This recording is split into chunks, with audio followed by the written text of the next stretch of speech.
Hi! Hello! అందరికీ నమస్తే. ఈ సీజన్ వచ్చేసి సుమన్ శెట్టి గారి గురించి మాట్లాడుకుందాం. ఈ సీజన్‌లో థర్డ్ డే కదా! Third day. థర్డ్ డే వచ్చేసి సుమన్ శెట్టి గారి గురించి మాట్లాడుకుందాం. సుమన్ శెట్టి గారు స్టేజ్ మీదకి ఎంటర్ అయినప్పుడు స్టేజ్ మీద నాగార్జున గారితోనే మాట్లాడారు. ఇక కామన్ మెన్స్ ఉన్నారు. అలాగే సెలబ్రిటీస్ చాలామంది ఉన్నారు. Celebrities 9 members, common men 6 members ఉన్నారు కదా! ఇంక అందరూ మాట్లాడుకుంటున్నారు, ఎంటర్‌టైన్‌మెంట్ చేసుకుంటున్నారు, గొడవలు పెట్టుకుంటున్నారు. ఇంకా మళ్ళీ తర్వాత కలిసిపోతున్నారు.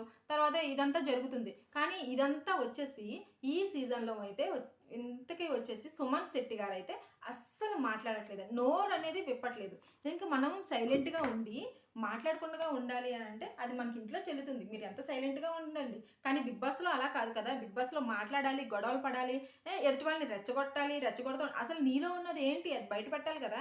అంటే బిగ్ బాస్ సీజన్ వచ్చిన తర్వాతే చూపిస్తాను. బిగ్ బాస్ మాట్లాడిన తర్వాత నా టాలెంట్ ఏంటో చూపిస్తానంటే ఎలా కుదురుతది? మీరు మాట్లాడాలి కదా! నోరు తెరిచి ఏమన్నా మాట్లాడితే కదా మాకు అర్థమయ్యేది. మీరేం ఏంటాయన అంత సైలెంట్‌గా ఉంటున్నాడసల?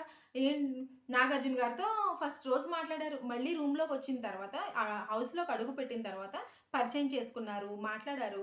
తర్వాత ఇంకేం మాట్లాడట్లేదు. ఎందుకని అసల ఆయన అంత సైలెంట్‌గా ఉంటున్నాడు? ఆయన విషయం వచ్చేసి నాకు అస్సలు నచ్చలేదండి. అస్సల ఏంటంటే ఉంటారా ఈయన? వెళ్ళిపోతారా? ఏంటి ఇలా బిహేవ్ చేస్తున్నారు? నాకనిపించింది చాలా మంచి మనిషి, మంచాయనే అని నాకు అర్థమైంది.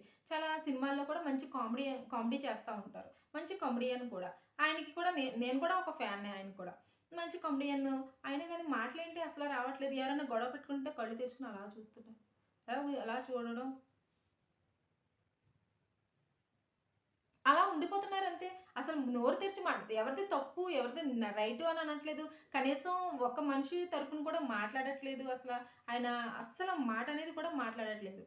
ఇంకా వచ్చేసి నిన్న 'గుండ్‌బాస్' గారి గురించి మాట్లాడుకుంటున్నాం కదా! మాస్క్ మ్యాన్ గారు. మాస్క్ మ్యాన్ గారికి, ఇమ్మాన్యుయేల్ గారికి గొడవ జరిగింది. మాస్క్ మ్యాన్ గారు, ఇమ్మాన్యుయేల్ గారికి సారీ చెప్పుకున్నారు. ఇద్దరు కలిసారు. చక్కగా ఎంటర్‌టైన్ చేస్తున్నారు. ఎంటర్‌టైన్ చేసిన తర్వాత ఇద్దరు కూడా మాస్క్ మ్యాన్ గారన్నారు, "నేను ఎవరినైనా లవ్ చేస్తే, ఎవరినైనా ఇష్టపడ్డానంటే, నాకెవరైనా నచ్చారంటే వాళ్ళని హార్ట్‌లో పెట్టుకుంటానిక్కడ. ఇక్కడ పెట్టుకొని నేను వాళ్ళని చూసుకుంటాను. అంత ఇష్టపడతాను నేను" అని చెప్పేసి మాస్క్ మ్యాన్ గారన్నారు. అంత ఇష్టపడతాను నేను అని అనేటప్పుడు కలిసిపోయారు. సారీ చెప్పారు. సారీ చెప్పుకున్నా గాని గొడవ పెట్టుకున్నారు నిన్న నైట్. మళ్ళీ ఉదయం లేచిన తర్వాత సారీ చెప్పుకున్నారు. కలిసిపోయారు. అంతా అయిపోయింది. మరి ఇమ్మాన్యుయేల్ గారికి ఎందుకో సారీ చెప్పాలనిపించిందనుకుంటా. సారీ చెప్పినా కూడా ఆయన దగ్గరికి వెళ్లి సారీ అన్నా, ఇంకెప్పుడు ఇలా మాట్లాడను.